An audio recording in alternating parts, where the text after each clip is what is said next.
Episode की शुरुआत में हमें किसी की आवाज़ आती है जो हमें बताता है हम जिस वर्ल्ड में रहते हैं वो वर्ल्ड एक ऐसी पीसफुल जगह थी जहां हम तक सभी नॉर्मल रहते थे। सभी को लग रहा था कि ये शांति एक जैसी ऐसे ही चलती जाएगी, पर लोगों को क्या पता था कि ये शांति बहुत जल्दी ही खत्म होने वाली है। अचानक एक दिन कहीं से ये डंजन अपैर होने लगे दुनिया में, और उन डंजन्स के अंदर से बहुत सारे मॉन्स्टर निकल कर लोगों पर हमला करने लगे और ये शांति हमेशा के लिए खत्म हो गई। ऐसा लग रहा था कि इस दुनिया से ह्यूमैनिटी पूरी तरह से खत्म हो जाएगी। पर कहा जाता है न, जहाँ अंधकार होता है वहाँ रोशनी भी होती है। तो इन डंजन्स और मॉन्स्टर के साथ आए हंटर्स। ह्यूमंस अवेकन करने लगे और हंटर्स बनने लगे। मॉन्स्टर को मारने के बाद जो भी रिसोर्सेस मिलते थे वो ह्यूमंस यानी ह्यूमैनिटी को प्रोस्पर यानी एक नए एरिया में ले गए जिसे हंटर एरिया कहा गया। सीन चेंज होता है और हमें हमारे एमसी लियो को दिखाया जाता है जो कि हंटर एसोसिएशन में अपना रजिस्ट्रेशन करा रहा होता है। उसके सामने बैठी लेडी उसके क्लास को देखती है और उससे कहती है, मिस्टर लियो, क्या यह सच है कि आपने एक लेबर क्लास को हमसे अवेकन किया है और आपने कोई भी स्किल या कोई भी ट्रेड अवेकन नहीं किया है? जिस पर हमारा एमसी हाँ बोलता है और इसी के साथ सीन चेंज होता है और हमें सियोल के सेक्टर 7 के हंटर स्टोर को दिखाया जाता है। उस स्टोर के अंदर हम अपने एमसी को देखते हैं जो कि इसी स्टोर का ओनर होता है। स्टोर के अंदर तभी दो कस्टमर आते हैं और कुछ सामान खरीदने लगते हैं। उन दोनों में से एक लेडी हमारे एमसी से उसके क्लास के बारे में पूछती है जिस पर हमारा एमसी उसे सारी चीजें बता देता है और लेबर क्लास जानने के बाद वो लेडी बहुत ज्यादा हैरान होती है। इससे पहले कि वो लेडी और कुछ सवाल पूछे उसका साथी आता है और वो उसे डांटता है और उसे वहाँ से अब सामान लेकर चलने के लिए कहता है। हमारा एमसी उन्हें बाय करता है और फिर हमें हमारे एमसी की आवाज आती है। 5 साल हो चुके हैं जब मैंने हमसे अपनी अवेकनिंग को किया था और मैंने एक लेबर क्लास को अवेकन किया था और ना ही मैं कोई स्किल पाया और ना ही कोई ट्रेड। तो मेरा ये सपना ही रह गया कि मैं डंजन के अंदर जाऊं और मॉन्स्टरों को मारूं। तो मैंने डिसाइड किया क्यों ना ऐसे डंजन में जाया जाए जिसे पहले से किसी कंपनी या गिल्ड ने क्लीन कर दिया हो, यानी हम तो उसे क्लियर कर चुका हो। मैं उस डंजन के अंदर जाता था और वहाँ पर जो भी चीजें वो लोग छोड़कर चले जाते थे मैं उसे उठा के लाता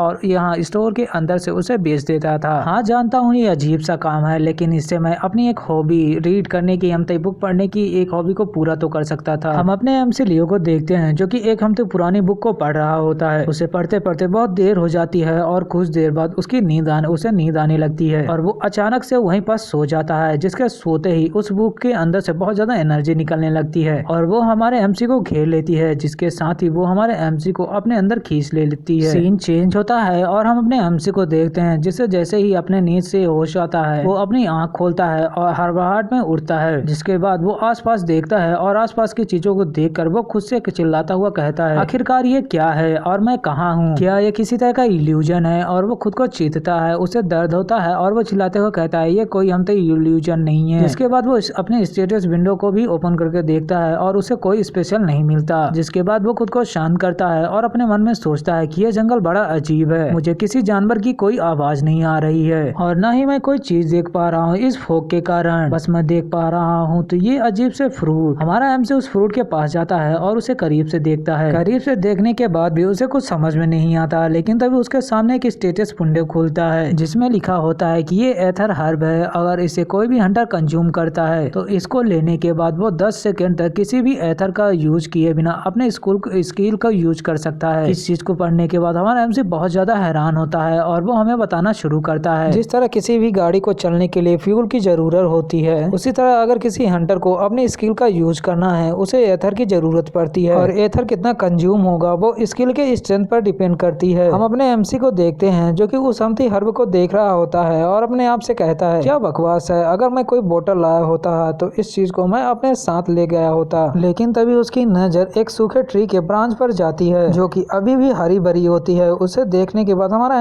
एमसी अपने मन में सोचता है, अगर मैंने उस ट्री के ब्रांच को ऐसे ही छोड़ दिया तो वो कुछ ही दिन बाद वो खुद में खुद ही मर जाएगा। तो लियो उस ट्री के पास जाता है, ब्रांच को अलग करता है और उसे जमीन में गाड़ कर उसको पानी में पानी देता है और वो जैसे ये काम करता है वैसे ही उसे सिस्टम का नोटिफिकेशन आता है जिसमें उसे बताया जाता है कि उसने एक स्किल प्लांट हमती फ्रेंडली को हासिल किया जो कि लेवल 1 पर है। उसे एक और नोटिफिकेशन आता है जिसमें फिर से बताया जाता है कि उसने किसी XX लेवल 1 के ब्लेसिंग के ट्रेड को हासिल किया है। लियो उस नोटिफिकेशन को देखता है और अपने आप से कहता है, क्या ये स्किल और ये ट्रेड सिर्फ एक प्लांट को पानी देने से है? आखिरकार ये कैसे हो सकता है? लेकिन तभी अचानक उसकी नजर उसी ओल्ड ट्री यानी सूखे ट्री पर जाती है जिसके अंदर से बहुत ज्यादा रोशनी आ रही होती है। उस चीज को देखकर हमारा एमसी है बहुत ज्यादा हैरान होता है और वो इससे पहले कुछ बोले वो ट्री गायब हो जाता है और हमारा एमसी वापस उसी स्टोर में आ जाता है। स्टोर में आते ही हमारा एमसी कहता है क्या हो रहा है, क्या वो बस एक ड्रीम था? लेकिन वो तभी अपने हाथों में उसी मिट्टी को महसूस करता है और उसे देखते हुए खुद से कहता है मतलब कि वो कोई ड्रीम नहीं था। और इस चीज को जानकर हमारा एमसी बहुत ज्यादा हैरान होता है और वो अपने मन में कहता है कि क्या मैं उस जगह वापस जा सकता हूँ। और ये सोचने के बाद वो खुद से कहता है हाँ मुझे एक बार तो कोशिश करनी चाहिए। सीन चेंज होता है और हम अपने एमसी लियो को उसी फॉरेस्ट के अंदर देखते हैं। लियो जैसे ही इस फॉरेस्ट के अंदर आता है वो बहुत ज्यादा हैरान होता है और वो हमसे चारों तरफ देखता हुआ खुद से कहता है जैसा कि मैंने सोचा था वैसे ही हुआ और ये जंगल मुझे पहले से बड़ा भी लग रहा है और वो फोग भी हट गई। एक ऐसी जगह, एक ऐसा डंजन जहाँ मैं सोने के बाद आ जा सकता हूँ, मैंने इस बारे में कभी भी नहीं सुना था। और वो बहुत ज्यादा हैरान होता है कि तभी उसकी नजर एक फ्रूट पर जाती है जो कि सोलर फ्रूट होता है। उसे देख हमारा एमसी बहुत ज्यादा हैरान होता है और उसे देखता हुआ कहता है कि इस फ्रूट को किसी हाई रैंक के डंजन में ढूंढना भी मुश्किल है और वो इस तरह की चीज मेरे डंजन में यहाँ कैसे आ सकती है। इस चीज को अगर किसी हीलिंग पोशन से मिला दिया जाए तो उसकी हीलिंग अमाउंट 20% बढ़ जाती है। और यहाँ पास सिर्फ एक फ्रूट नहीं है, यहाँ कई सारे फ्रूट है और हम देखते हैं कि वहाँ पास बहुत सारे ट्री होते हैं जिनमें सोलर फ्रूट लगे होते हैं। उसे देख कर हमारा एमसी बहुत ज्यादा हैरान होता है और वो अपने मन में कहता है कि अगर इनमें से मैं एक दो भी फ्रूट और उस हर्ब को ले जा पाया तो मैं एक बहुत अच्छा ही हीलिंग पोशन बना सकता हूँ। लेकिन दिक्कत यह है कि आखिरकार मैं इसे कहाँ कैसे ले जाऊँ। लियो जैसे ही ये बात कहता है वैसे ही आसमान से एक पाउच जो कि हमसे डायमेंशन पाउच होता है उसके मुंह पर गिरता है। लियो इस चीज को देखकर बहुत ज्यादा हैरान होता है और वो उस पाउच को देखते हुए कहता है आखिरकार ये पाउच आसमान से कैसे गिर रहा है, ये बहुत ज्यादा स्कैरी है। लेकिन वो अपने आप को शांत करता है और खुद से कहता है कि छोड़ो सारी चीजें, मुझे जिस चीज की जरूरत थी वो चीज मिल चुकी है तो चलो अपना काम किया जाए। सीन चेंज होता है और हमें अगले दिन एक famous Hunter store hunting ground को दिखाया जाता है जिसके सामने बहुत ज्यादा भीड़ लगी होती है और लोग पोषण के लिए लड़ाई कर रहे होते हैं। पर वहाँ का हमसे असिस्टेंट जो कि हमसे पोषण दे रहा होता है उन्हें बताता है कि स्टॉक नहीं है और अभी आपको कुछ देर तक वेट करना होगा। ये बात सुनने के बाद वो लोग भड़क जाते हैं और उन पर चिल्लाने लगते हैं और वो उन्हें गाली देते हुए वहाँ से जाने लगते हैं कि तभी वो सभी वहीं पास रुक जाते हैं और एक लड़की जिसका नाम सीओ हाइजीना है उसकी ओर इशारा करते हुए आपस में बात करने लगते हैं कि वो देखो स्वॉर्ड ऑफ बीच आ रही है। सीओ हाइजीना के वहाँ आते ही लोग आपस में उसके बारे में बात करने लगते हैं पर हाइजीन को इससे कोई फर्क नहीं पड़ता और वो उस असिस्टेंट के पास जाकर उसे अपने स्टोर के मैनेजर को बुलाने के लिए कहती है। असिस्टेंट मैनेजर को बुला लाता है और मैनेजर जैसे ही आता है वैसे ही हाइजीन उससे अपने पोषण के बारे में पूछती है जिस पर मैनेजर हाइजीन को बताता है कि स्टोर आउट ऑफ स्टॉक है तो आपको कुछ देर के लिए इंतजार करना होगा। और ये बात सुनते ही हाइजीन उसे साफ साफ मना कर देती है इंतजार करने के लिए और अपने मोबाइल को निकाल कर आसपास के स्टोर के लोकेशन को सर्च करने लगती है और साथ ही अपने मन में सोच रही होती है कि मुझे 30 मिनट के अंदर अंदर उस पोशन को ढूंढना है और डंजन के अंदर जाना है। सीन चेंज होता है और हम अपने एमसी को देखते हैं जो कि हमसे पोशन बना रहा होता है। वो मिक्स किए हुए पोशन को जैसे ही दूसरे पोशन से मिलाता है उसके अंदर से एनर्जी निकलती है और उसे सिस्टम का नोटिफिकेशन आता है और उसे बताता है कि एक्सेस ब्लेसिंग के कारण आपका हमसे सक्सेस रेट बहुत ज्यादा बढ़ गया है। और उसी के साथ उसे एक और सिस्टम का नोटिफिकेशन आता है जिसमें बताया जाता है कि आपने एक स्किल अल्केमी को ऑब्टेन किया है। लियो बहुत ज्यादा हैरान होता है और उस पोशन को देखता है जिसके सामने एक विंडो पॉपअप होती है। जब वो उस विंडो को देखता है वो बहुत ज्यादा हैरान होता है और खुद से कहता है एक पोशन जिसे यूज करने के बाद आप 14 सेकेंड तक किसी भी स्किल को यूज कर सकते हो बिना किसी एथर के और साथ ही आपकी हेल्थ भी रिकवर होगी। ये बड़ा अजीब है। लियो सोच ही रहा होता है कि आखिरकार अब वो क्या करे कि तभी कोई स्टोर का दरवाजा खोलकर अंदर आता है और हमें पता चलता है कि ये हाइजीन है। लियो उसका स्वागत करता है और उससे पूछता है उसे क्या चाहिए। हाइजीन उसके पास आती है और उससे हेल्थी पोशन के बारे में पूछती है जिस पर हमारे एम से उसे कुछ बोले इससे पहले उसकी नजर उसी हेल्थ पोशन पर जाती है जो कि टेबल पर है। तो हाइजीन लियो से पूछती है कि क्या ये हेल्थ पोशन है जिस पर हमारा एम लियो उससे कहता है कि हाँ ये हेल्थ पोशन है। तो हाइजीन उससे पूछती है कि आखिरकार इसका इफेक्ट क्या है जिस पर लियो उससे बताता है कि ये सेल के लिए नहीं है। तो हाइजीन उस पोशन को ले लेती है और लेते हुए उसे अपने जेब में रख लेती है और उसे कुछ पैसे देकर वहाँ से जाने लगती है और उससे कहती है कि मुझे इस हेल्थ पोशन की जरूरत है, अभी के लिए तुम ये पैसे रखो, अगर कम पड़ रहे हैं तो तुम मेरे गिल्ड से बात कर सकते हो। और इतना कहने के बाद वो वहाँ से गायब हो जाती है। लियो बस उसे भूत बना वहाँ देख रहा होता है। सीन चेंज होता है और हम हाइजीन को उसी डंजन के अंदर देखते हैं जो कि मॉन्स्टर से फाइट कर रही होती है और उन्हें एक एक कर मार रही होती है। उन मॉन्स्टरों को मारने करने के बाद हाइजिन अकेले आगे बढ़ जाती है और उसके पीछे दो साथी हम थे वो सारे रिसोर्सेज को इकट्ठा कर रहे थे और आपस में हाइजिन के बारे में बात कर रहे होते हैं कि तभी उन दोनों को हाइजिन की चिल्लाने की आवाज आती है जो उन्हें चिल्लाकर वहां से भाग जाने के लिए कह रही होती है। उन दोनों को कुछ भी समझ में नहीं आता तो वो दोनों हाइजिन की ओर देखते हैं और जैसे ही देखते हैं वैसे ही उन दोनों की फट जाती है क्योंकि उनके सामने एक माना स्टार का नाम का एक बहुत बड़ा मॉन्स्टर होता है। उन दोनों में से एक बंदा उस मॉन्स्टर को देखता है और कहता है आखिरकार इस लेवल का मॉन्स्टर इस लेवल 4 डंजन में क्या कर रहा है। दूसरी तरफ हम हाइजिन को देखते हैं जो कि उस मॉन्स्टर पर अटैक करते हुए उनसे चिल्लाते हुए कहती है अभी अभी मैंने तुम लोगों से क्या बोला है, यहाँ से भागो। और वो अपना एक अटैक उस मॉन्स्टर पर करती है लेकिन उस मॉन्स्टर को कोई फर्क नहीं पड़ता और वो एक ही झटके में हाइजिन को दूर फेंक देता है और आसपास की चीजों को नष्ट कर देता है। हाइजिन किसी तरह खड़ी होती है और अपने मन में सोच रही होती है कि ये मॉन्स्टर बहुत ज्यादा स्ट्रॉन्ग है, आखिरकार मैं क्या करूं। लेकिन तभी वो उन दोनों बंदों को वहां से भागते हुए देखती है और अपने मन में कहती है कि मुझे कुछ टाइम बाई करना होगा ताकि यहाँ से कोई तो जिंदा जा सके। और वो उस पोशन को निकाल कर पी लेती है और वो जैसे उस पोशन को पीती है वैसे ही उसके अंदर का जितना भी अर्थर कंज्यूम होता है वो पूरा रिकवर हो जाता है और उसे बहुत ज्यादा महसूस हो रहा होता है जैसे कि वो अपने पीक पर है। और वो सोचती है आखिरकार ये पोशन क्या है, और वो खुद को शांत करती है और उस मॉन्स्टर की ओर देखती है और कहती है कि अब यही टाइम है इसे खत्म करने का। और वो उस पर अटैक करते हुए वो अपनी एक पावरफुल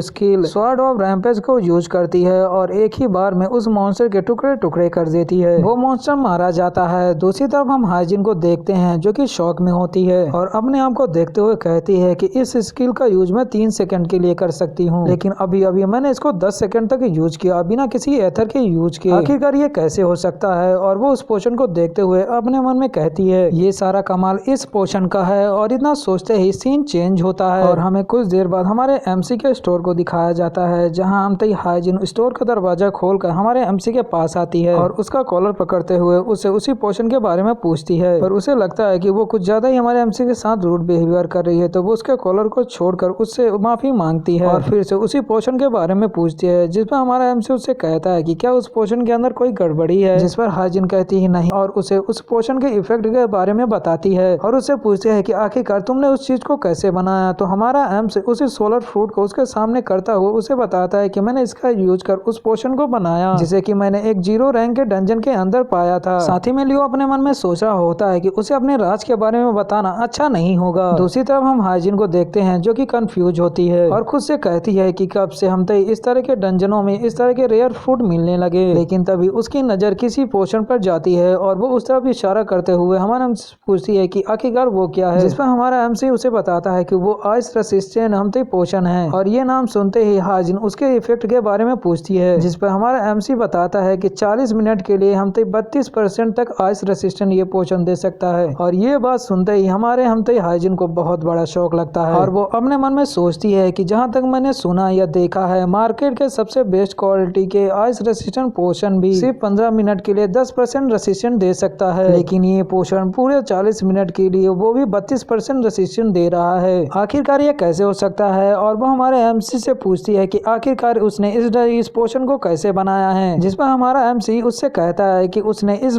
पोशन को टायर 0 के डंजन में ढूंढा है। और उसकी इस बात को सुनते ही हाइजिन उसकी ओर देखती है और अपने मन में कहती है कि इसे झूठ बोलना भी नहीं आता। जिसके बाद वो पोशन को अपने पास रखने लगती है और रखते हुए हमारे एमसी से कहती है चलो ठीक है मैं तुमसे और सवाल नहीं पूछती हूँ लेकिन ये सारे पोशन मुझे सेल कर दो। अब इससे पहले कि हमारा एमसी कुछ बोले हाइजिन उसके पास आती है और टेबल पर पैसे रखते हुए उससे वहाँ से जाने लगती है। लेकिन तभी अचानक वो रुकती है और पीछे मुड़ती है और हमारे एमसी से उसका नाम पूछती है। हमारा एमसी अपना नाम लियो बता देता है और लियो नाम जानते ही वो मुस्कुराती है और कहती है कि हम जरूर दोबारा मिलेंगे। और इतना कहने के बाद वो वहाँ से चली जाती है। सीन चेंज होता है और हम अपने एमसी लियो को उसी फॉरेस्ट के अंदर देखते हैं जिसने की बहुत सारी चीजों को इकट्ठा किया होता है और इन चीजों को देखकर अपने आप से कहता है आखिरकार ये कैसे हो सकता है, इस फॉरेस्ट के अंदर इतने सारे रिसोर्सेज कैसे हो सकते हैं। लियो इस बारे में सोच रहा होता है कि उसे कोई आवाज आती है और वो आवाज सुनते ही खड़ा होता है और उस तरफ चल देता है। कुछ देर चलने के बाद वो हमते एक ट्रेडाडोन नाम का मॉन्स्टर देखता है। उसे देखने के बाद हमारा एमसी बहुत ज्यादा हैरान होता है और कहता है कि ये एक पक्का ही एक मिथिक लेवल का मॉन्स्टर है, पर आखिरकार ये मॉन्स्टर इतना ज्यादा छोटा कैसे हो सकता है। हम उन मॉन्स्टर को देखते हैं जो कि बहुत सारे होते हैं और किसी दिशा में जा रहे होते हैं। लियो उन ट्रेडाडोन के पीछे जाने की कोशिश करता है लेकिन एक बैरियर आता जाता है और उसे रोक देता है और वो आगे नहीं जा पाता। दूसरी तरफ हम उन ट्रेडाडोन को देखते हैं जो आगे जाकर डेविल एंड नाम के मॉन्स्टर से फाइट करने लगते हैं। हमारा एमसी भी ये सारी चीजें देख रहा होता है और सोच रहा होता है कि आखिरकार वो लोग फाइट क्यों कर रहे हैं। दूसरी तरफ हम ट्रेडाडोन और उन्हीं डेविल एंड मॉन्स्टर को देखते हैं जो कि आपस में फाइट कर रहे होते हैं और कुछ ही देर में ट्रेडाडोन हारने लगते हैं और वो डेविल मॉन्स्टर बहुत ज्यादा उनके ऊपर भारी पड़ रहे होते हैं। जब हमारा एमसी ये चीज देखता है तो वो कहता है ट्रेडाडोन हार रहे हैं, मैं उनकी मदद कैसे करूं। और वो जैसे ये कहता है वैसे सिस्टम को नोटिफिकेशन आता है जिसमें बताया जाता है कि आपकी आर्मी हार रही है, क्या आप अपनी आर्मी की मदद करना चाहते हैं। हमारा एमसी ये चीज देखकर हैरान होता है लेकिन वो इस चीज को छोड़कर उस पर यस पर क्लिक कर देता है और वो जैसे ही यस पर क्लिक करता है उसे फिर से नोटिफिकेशन आता है और वो बताया जाता है आपकी आर्मी हार रही है तो आप एसेंस का यूज कर उनके ऊपर कोई बफ कास्ट कर सकते हैं। जिसके बाद एक और विंडो पॉपअप होती है और उसमें 4 हमसे ऑप्शन दिए होते हैं। हमारा एमसी उन ऑप्शंस को देखता है, उसके बाद 2 एसेंस निकालता है और चौथे नंबर के हमते यानी हमते लेबर क्लास के ब्लेसिंग को चुनता है और वो जैसे ही चीज को सिलेक्ट करता है वैसे ही उन ट्रेडाडोन के अंदर अचानक से कोई बफ यानी हमती पावर आ जाती है और वो एक ही झटके में उन मॉन्स्टरों के टुकड़े कर देते हैं मिलकर। डेविल एंड के मर जाने के बाद वो हमती ट्रेडाडोन बहुत सारे एसेंस लाके हमारे एमसी के सामने पटक देते हैं। हमारा एमसी भी ये चीज देखकर बहुत ज्यादा हैरान होता है और वो उन मॉन्स्टर से कहता है कि क्या ये सारी चीजें तुम लोग मुझे दे रहे हो, और वो उन चीजों को यानी एसेंस को लेते हुए उन्हें थैंक यू बोलता है। पर वो तभी वही बॉल देखता है जो कि सिस्टम में बनाया था वो गायब हो जाती है और उस दीवार के गायब होने के साथ ही वहाँ आसपास की फोग भी बहुत ज्यादा जो होती है वो गायब हो जाती है। इस चीज को देखकर हमारा एमसी हैरान होता है और परेशान भी। सीन चेंज होता है और हमें एक लड़की को दिखाया जाता है जो कि अपने कंप्यूटर के पास बैठकर किसी से बात कर रही होती है और उससे कह रही होती है कि क्या तुम्हें सच में लगता है कि वो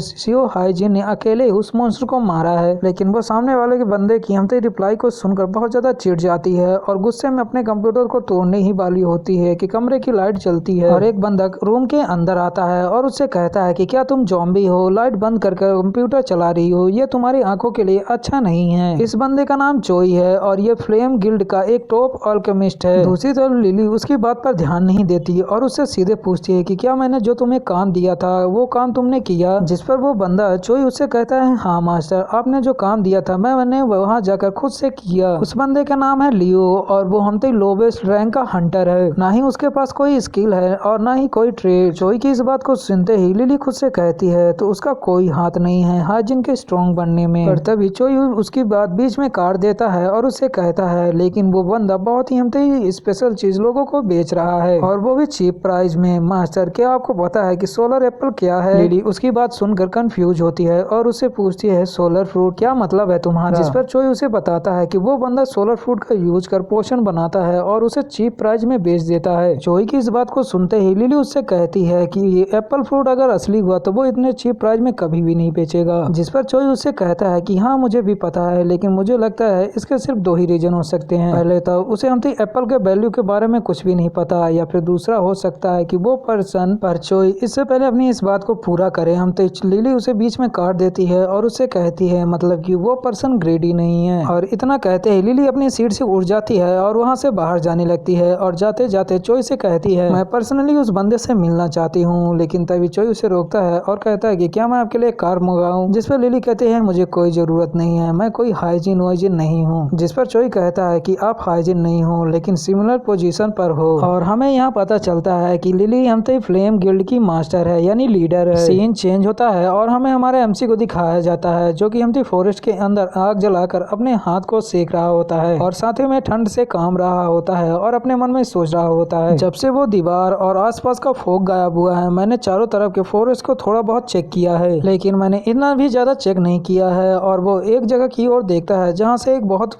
ब्लैक ऑरा निकल रहा था। लियो उस तरफ देखता है और खुद से कहता है कि ये जगह बहुत ज्यादा डेंजरस है और ये कहने के बाद वो अपनी जगह से उड़ता है और जाने लगता है और खुद से कहता है कि शायद अब मुझे यहाँ से जाना चाहिए। पर तभी उसके सामने ट्रेडाडोन्स आ जाते हैं जो उसके सामने बहुत सारी चीजें लेके आए होते हैं। हमारा एमसी उन्हें देखता है और रुक जाता है और उनके हाथों में वो चीजें देखकर उनसे पूछता है कि क्या ये चीज मेरे लिए है। और वो अपनी ये बात पूरी करवाए कि वो नोटिस करता है कि वो लोग उसी हमते ब्लैक ऑरा के अंदर से बाहर निकले हैं। तो वो इस बारे में उनसे पूछता है लेकिन अचानक उसके सामने एक विंडो पॉपअप होती है जिसमें लिखा आ रहा होता है कि ट्रेडाडोन्स रिक्वेस्ट कर रहे हैं कि आप उनके क्वीन को रेस्क्यू करें, क्या आप इस मिशन को एक्सेप्ट करते करते हैं। उस विंडो को देखकर हमारा एमसी हैरान होता है और अपने मन में कहता है कि क्या इनकी भी क्वीन है। जिसके बाद वो उस मिशन को एक्सेप्ट कर लेता है और उन ट्रेडर ड्रोन्स की ओर देखता है और उनसे कहता है, तुम लोग चिंता मत करो, तुमने मेरे फॉरेस्ट को बचाया है तो मैं तुम्हारी मदद करूंगा, लेकिन उससे पहले मुझे कुछ चीजों का इंतजाम करना होगा। तो चलो कल तुम्हारी क्वीन को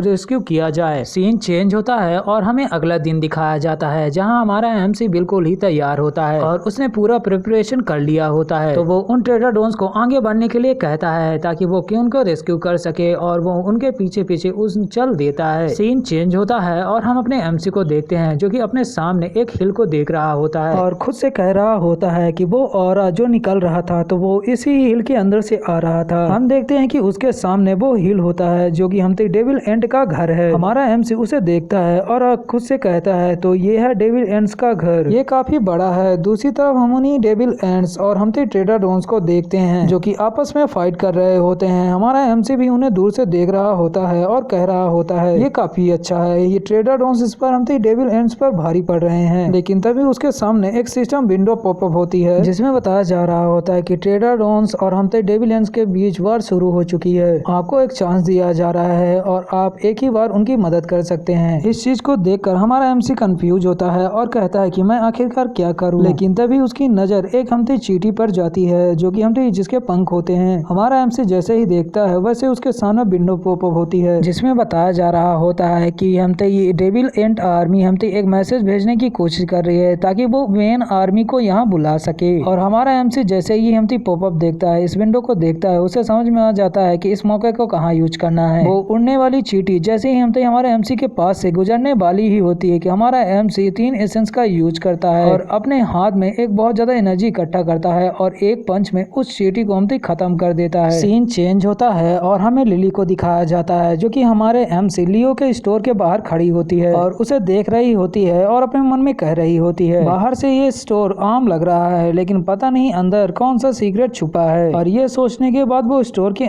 पास जाती है और दरवाजे को खींचकर खोलने की कोशिश करती है पर बहुत बार कोशिश करने के बाद वो खोल नहीं पाती। तो उसे पता चलता है कि दरवाजा लॉक है तो उसे समझ में नहीं आता कि आखिरकार वो क्या करे। पर वो तभी पास में एक आदमी को देखती है और उससे पूछती है कि क्या ये स्टोर आज नहीं खोलेगा, जिस पर वो आदमी लिली को बताता है कि ये स्टोर 2-3 दिनों से बंद है और मुझे भी नहीं पता कि आखिरकार इसका ओनर क्या कर रहा है। उसकी इस बात को सुनते ही लिली कंफ्यूज हो जाती है और उसे समझ में नहीं आता कि आखिरकार अब वो क्या करे। सीन चेंज होता है और हम लियो को देखते हैं जिसने कि उस चींटी को मार दिया होता है। साथ ही में उन ट्रेडर ड्रोन्स ने उन सभी डेविल एंड्स को हरा दिया होता है और डेविल एंड्स की आर्मी डर के मारे वहां से रोते हुए भाग जाती है। जिसके बाद ट्रेडर ड्रोन अपनी क्वीन को उस हमते हिल से निकाल लेते हैं यानी रेस्क्यू कर लेते हैं। ट्रेडर ड्रोन्स की क्वीन हमारे एमसी के पास आती है। हमारा एमसी भी उसे देखकर हैरान होता है और खुश भी। लेकिन तभी उसके सामने एक विंडो ओपन होती है जो कि जिसमें लिखा आ रहा होता है कि हमते ट्रेडर ड्रोन्स की क्वीन आपके साथ अलायंस करना चाहती है, क्या आप ये एक्सेप्ट करते हैं? अगर आप ये एक्सेप्ट करते हैं तो आपको उनकी इच्छाओं को पूरा करना होगा। हमारा एमसी ये चीज देखकर हैरान होता है और कहता है कि अच्छी बात है, हम एक दूसरे की मदद कर सकते हैं और वो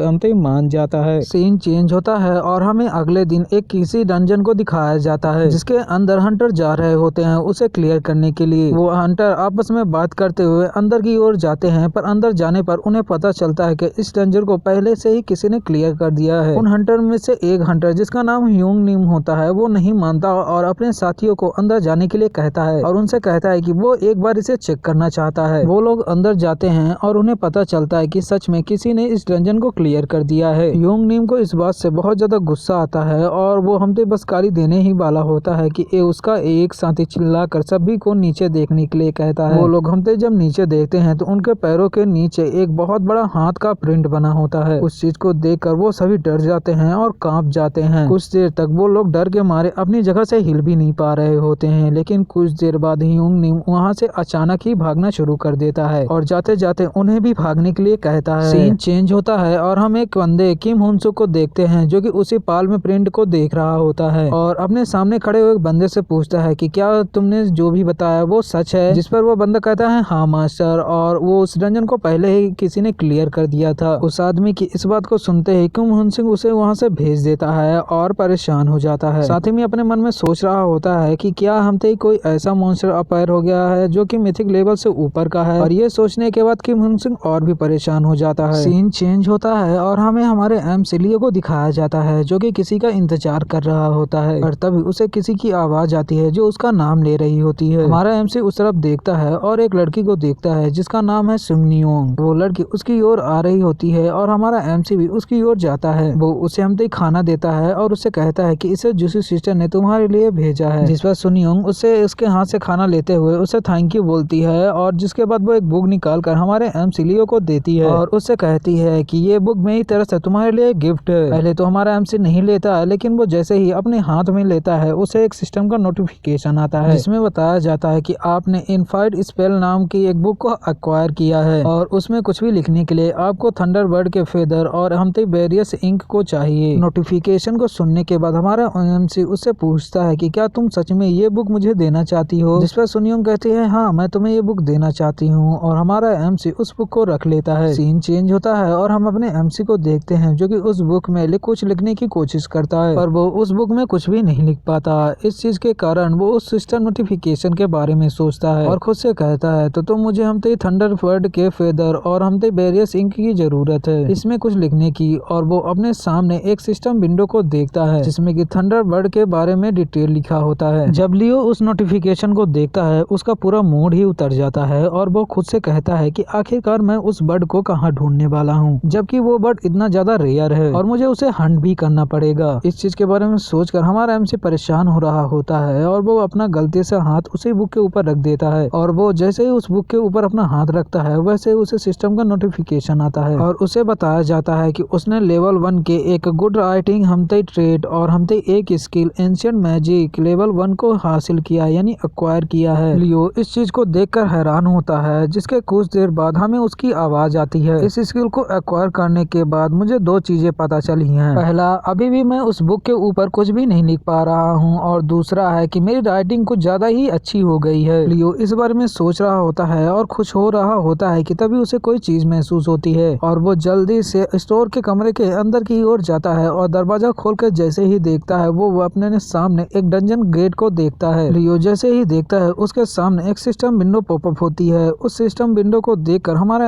एमसी लियो बहुत ज्यादा हैरान होता है और वो खुद से कहता है एक डंजन जो सीधे ही थंडरबर्ड के पास पहुंचाता है और वो भी ये 0 लेवल पर है। आखिर ये कैसे हो सकता है। पर छोड़ो ये सारी चीजें, मुझे क्या करना है, चलो चलते हैं और एक बार देखते हैं। सीन चेंज होता है और हम अपने एमसी को देखते हैं जो कि हमते उस डंजन के अंदर आ गया होता है और थंडर प्लेस की जगह को देख रहा होता है कि तभी अचानक जैसे वो पीछे मुड़ता है उसके पीछे थंडरबर्ड हमते उड़ रहा होता है। पर इससे पहले लियो कुछ करे वो थंडरबर्ड वहां से उड़कर चला जाता है और दूसरी तरफ हमारा एमसी उसे बस देखता रह जाता है और खुद से कहता है कि इतने बड़े मॉन्स्टर को मैं कैसे हंट करूंगा। पर हमारा एमसी इससे पहले और कुछ कहे उसके आसपास बहुत सारे थंडरबर्ड के फेदर गिरते हैं। हमारा एमसी उसे देखता है और जमीन से उठाता है और खुद से कहता है इतना आसान था। जिसके बाद वो खुद से कहता है कि अब मुझे बस इंक की जरूरत है। कुछ देर बाद हमारा एमसी हमते ट्रेडाडोन्स की मदद से इंक का भी जुगाड़ कर लेता है। सीन चेंज होता है और हम अपने एमसी को देखते हैं जो कि पूरी तरह से तैयार होता है उस इनफाइट स्पेल के बुक के ऊपर कुछ लिखने के लिए। और हमारा एमसी लियो जैसे ही उसके ऊपर अपना पेन यानी फेदर चलाता है वैसे ही उसके अंदर से बहुत सारे र्यून वर्ड निकलने लगते हैं जो कि पहले तो हमारे एमसी को चारों तरफ से घेर लेते हैं। जिसके कुछ देर बाद वो जाकर हमते उसके सामने एक ट्री पर हमते चिपक जाते हैं, मतलब कि छप जाते हैं। हमारा एमसी उस चीज को देखता है और खुद से कहता है र्यून बर्ड। और हमारा एमसी जैसे ये कहता है वैसे ही उसकी आवाज आती है और वो हमें बताता है मैंने एक एंशिएंट बुक में पढ़ा था जिसमें लिखा हुआ था कि वर्ल्ड ट्री ने किसी एंशिएंट ट्राइब को 4 मैजिक स्पेल सिखाए, लेकिन उन मैजिक स्पेल को कंट्रोल करना कोई आम बात नहीं थी। तो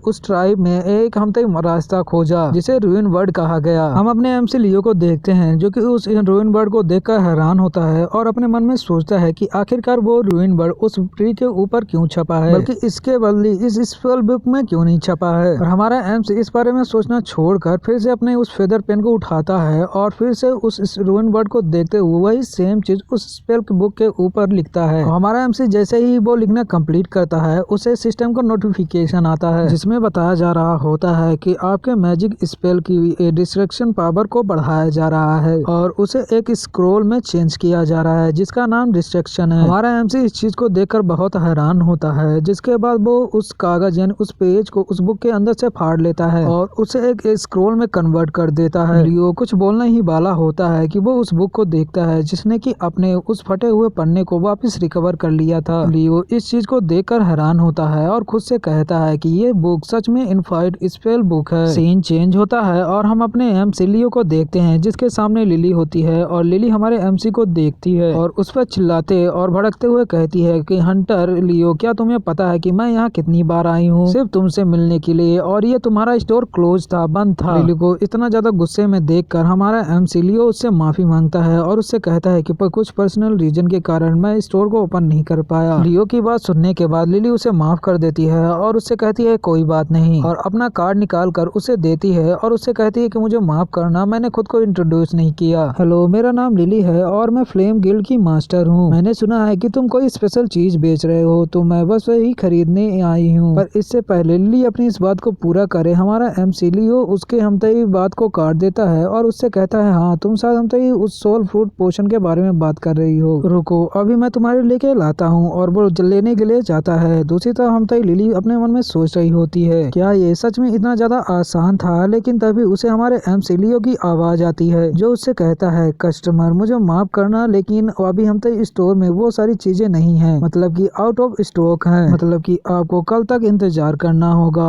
और लियो की इस बात को सुनते ही लिली का मूड उतर जाता है और वो वहाँ से जाते हुए कहती है तो ठीक है, मैं कल आऊंगी वो सारी चीजें लेने। और वो बस स्टोर से जाने ही वाली होती है कि तभी हमारा एमसी उसे रोकता है और उसे स्क्रॉल देता हुआ उससे कहता है कि जहाँ तक मुझे पता है तुम एक मैजिशियन हो ना, तो शायद ये स्क्रॉल तुम्हारे कुछ काम आए। लिली उस स्क्रॉल को हमारे एमसी के हाथ से ले लेती है और कहती है कि स्क्रॉल, चलो कोई ना, कुछ नहीं तो कुछ ही सही। और वो अपने मैजिक का यूज करते है उस स्क्रॉल के ऊपर, और वो जैसे ही यूज करती है वैसे ही वो स्क्रॉल आग में जल कर राख हो जाता है और कुछ हमते रूइन वर्ड्स लिखे आते हैं। लिली उन हमती लाइन को पढ़ती है और कहती है कि ये लाइन मुझे पसंद आई, जिसके बाद वो वहाँ से चली जाती है, यानी जाने लगती है। दूसरी तरफ हमारा एमसी उसे बाय करता है और पीछे से देखता है, और तभी उसकी नजर उसके उस विपन पर जाती है और वो अपने मन में सोचता है क्या वो विपन सच में इतना ज्यादा चमक रहा था। सीन चेंज होता है और हमें एक स्पाइडर डंजन को देखते हैं जिसके अंदर हम लिली को देखते हैं जो कि अपने स्पेल का यूज कर बहुत सारे हमते मॉन्स्टर को मार रही होती है और आगे सेंटर की ओर बढ़ रही थी और अपने साथियों को भी आगे बढ़ने के लिए कह रही थी। साथ ही में लिली अपने मन में सोच रही होती है कि मुझे ऐसा क्यों फील हो रहा है जैसे कि मेरी पावर बढ़ गई है। लिली इस बारे में सोच रही होती है कि तभी उसके ऊपर एक अटैक आता है। लिली किसी तरह उस अटैक से बचती है और पीछे हटती है, और जब वो अपने सामने देखती है तो अपने सामने बहुत सारे स्पाइडर्स को देखती है जो कि उसे ही घूर रहे होते हैं। लिली उन्हें देखती है और अपने साथियों को सावधान रहने के लिए कहती है, जिस पर उसका एक साथी आगे बढ़ती है और उससे कहता है कि गिल्ड मास्टर, क्या हमें अब यहाँ से वापस लौट जाना चाहिए, जिस पर लिली उसे मना कर देती है और कहती है कि नहीं, हम आगे बढ़ेंगे और मुझे ऐसा लग रहा है जैसे मैं अभी कुछ भी कर सकती हूँ। और इतना कहने के बाद लिली अपने एक अटैक को रेडी करती है और किसी स्पेल को पढ़ती है, और जैसे ही अपनी स्पेल को कंप्लीट करती है वो अटैक सीधे जाकर उन स्पाइडर्स को लगता है और वो सभी एक ही अटैक में जलकर राख हो जाते हैं। इस चीज को देखकर लिली और उसके साथी बहुत ज्यादा हैरान होते हैं। दूसरी तरफ लिली अपने मन में सोच रही होती है आखिरकार ये कैसे हो सकता है, इतनी ज्यादा पावर वो भी मेरे अंदर, क्या ये सारा कमाल उस स्क्रॉल का है। सीन चेंज होता है और हम अपने एमसी को देखते हैं जो कि सुबह सुबह वो सारे पोशन तैयार कर लिया होता है और घड़ी में टाइम देखता है और खुद से कहता है कि हम तो लिली बस यहाँ आने वाली ही है, और वो जैसे ये कहता है वैसे ही लिली वहाँ आ जाती है। हमारा एमसी उसे देखकर हेलो बोलने वाला होता है, पर वो देखता है कि उसके साथ एक और आदमी है जो कि चोई होता है। लिली हम तो लियो के पास आती है और उससे कहती है, लियो क्या हम लोग बैठकर थोड़ी देर के लिए बात कर सकते हैं। और इतना कहते ही सीन चेंज होता है और हम उन दोनों को आमने सामने बैठा हुआ देखते हैं। लिली लियो के सामने पैसों से भरा एक ब्रीफ केस खोल कर रखती है। हमारा एमसी उस पैसों को देखता है और उससे पूछता है क्या मतलब है तुम्हारा, जिस पर लिली कहती है कि ये पैसा है और ये तुम्हारे लिए है, क्या तुम्हें पैसा पसंद नहीं है। जिस पर हमारा एमसी उसे रोकता है और उससे कहता है रुको रुको, क्या बोल रही हो तुम, आखिरकार पैसा किसे नहीं पसंद है, लेकिन तुम मुझे अचानक इतना पैसा क्यों दे रही हो। और लियो की इस बात को सुनते ही लिली बहुत ज्यादा खुश हो जाती है और उससे कहती है तुम्हें पता भी है तुम्हारा दिया हुआ स्क्रॉल कितना ज्यादा कमाल का था, उसने मेरी पावर को बढ़ा दिया, वो बिल्कुल एकदम चीट की तरह है जो कि इसका यूज करते हो हम तो बहुत आसानी से किसी भी डंजन को क्लियर कर सकते हो। मैं उस चीज को फ्री में नहीं ले सकती और इसीलिए मैं तुम्हें ये पैसे दे रही हूँ। अगर तुम डायरेक्ट नहीं ले सकते तो तुम मुझे अपने बैंक अकाउंट का नंबर बोल सकते हो, मैं डायरेक्ट तुम्हारे बैंक में अकाउंट में ट्रांसफर करवा सकती हूँ। पर लिली की इस बात को हमारा एमसी बीच में काट देता है और उससे कहता है कि मैं तुम्हारे पैसे को एक्सेप्ट नहीं कर सकता, क्योंकि मैंने तुम्हें वो स्क्रॉल इसलिए नहीं दिया था कि मैं तुमसे पैसे ले सकूं, बल्कि इसलिए दिया था क्योंकि मेरे कारण तुम्हें इंतजार करना पड़ा था मेरे स्टोर के बाहर। लियो की इस बात को सुनते ही लिली मान जाती है और उससे कहती है चलो तुम पैसा नहीं एक्सेप्ट कर रहे हो कोई बात नहीं, लेकिन मैं तुम्हें एक ऑफर देना चाहती हूँ, क्यों ना तुम मेरे हमती फ्लेम गिल्ड को ज्वाइन कर लो। पर लियो उसे साफ साफ मना कर देता है और उससे कहता है कि वो इस प्लेस को छोड़कर नहीं जा सकता है और ना ही वो किसी गिल्ड को ज्वाइन करेगा। सीन चेंज होता है और हम अपने एमसी को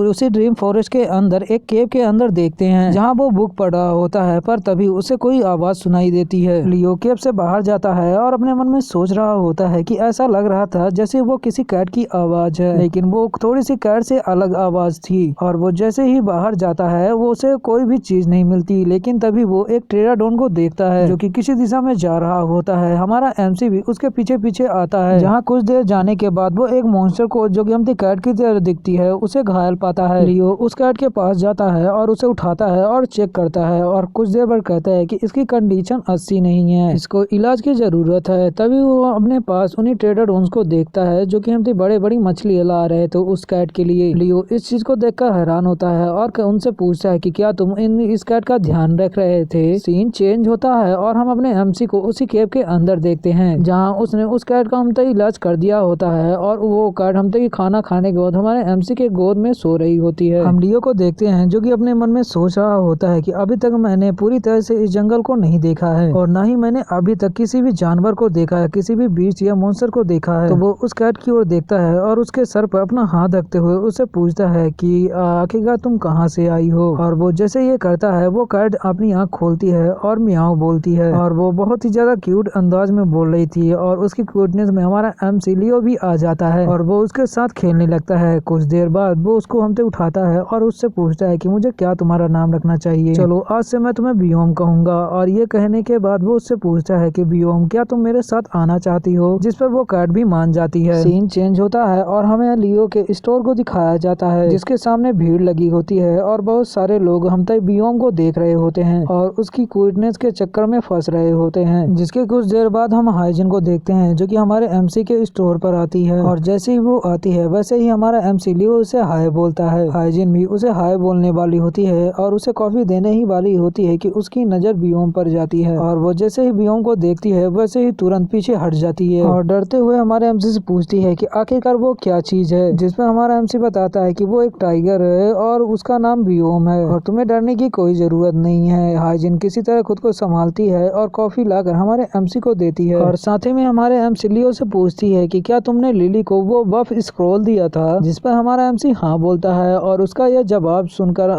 हाइजिन अपने मन में सोचती है इस बंदे ने 100 मिलियन के वर्थ के स्क्रॉल को ऐसे ही लिली को दे दिया, क्या इससे कोई फर्क नहीं पड़ता। पर तभी वहाँ अचानक एक अनाउंसमेंट होता है और बताया जाता है कि एक लेवल 4 का डंजन आउटब्रेक हुआ है। 20 किलोमीटर के एरिया के लोगों को हमसे जल्दी से अपने घर को छोड़कर शेल्टर में जाने के लिए कहा जा रहा है। सीन चेंज होता है और हम मिलिट्री को देखते हैं जो कि वहाँ पहुँच चुकी थी और बहुत सारे हंटर भी वहाँ आ गए थे। मिलिट्री सभी लोगों को हमसे शेल्टर की ओर हमसे जाने के लिए कह रही होती है और कुछ ही देर में सभी लोगों को शेल्टर के अंदर पहुँचा देती है। उन लोगों के साथ हमारा एमसी लियो भी होता है जो कि शेल्टर के अंदर आ गया होता है। सीन चेंज होता है और हमें किसी की आवाज आती है और वो हमें बताता है डंजन आउटब्रेक। ये तभी होता है जब डंजन के अंदर गए हुए हंटर्स अपने मिशन या कोस्ट को हमसे कंप्लीट नहीं कर पाते, जिसके कारण डंजन आउटब्रेक होता है और डंजन के अंदर के मॉन्स्टर बाहर निकल आते हैं। अगर कोई लो लेवल का डंजन ब्रेक होता है तो ये चलता है, लेकिन अगर कोई लेवल 4 या उससे ऊपर का हमते अगर डंजन आउटब्रेक होता है तब असली मुसीबत खड़ी होती है और इस सिचुएशन में 20 किलोमीटर एरिया को पूरी तरह से खाली करवा दिया जाता है। मिलिट्री को पूरी तरह से वेपन के साथ तैयार कर दिया जाता है और साथ में हमसे हाई रैंकेड हंटर्स को भी बुला लिया जाता है। हम उस डंजन को देखते हैं जो कि पूरी तरह से आउटब्रेक हो गया होता है और उसके अंदर से बहुत बड़े बड़े मॉन्स्टर निकलने लगते हैं। मिलिट्री जैसे ही देखती है वैसे ही ओपन फायर करने लगती है और कुछ ही देर में आधे से ज्यादा मॉन्स्टर को खत्म कर देती है। हम वहाँ पास किम होमसिन को देखते हैं जो कि मिलिट्री को लीड कर रहा होता है। वो उन्हें ऑर्डर दे रहा होता है कि तभी उसी डंजन के अंदर से यानी डंजन गेट के अंदर से एक बहुत बड़ा हमसे ही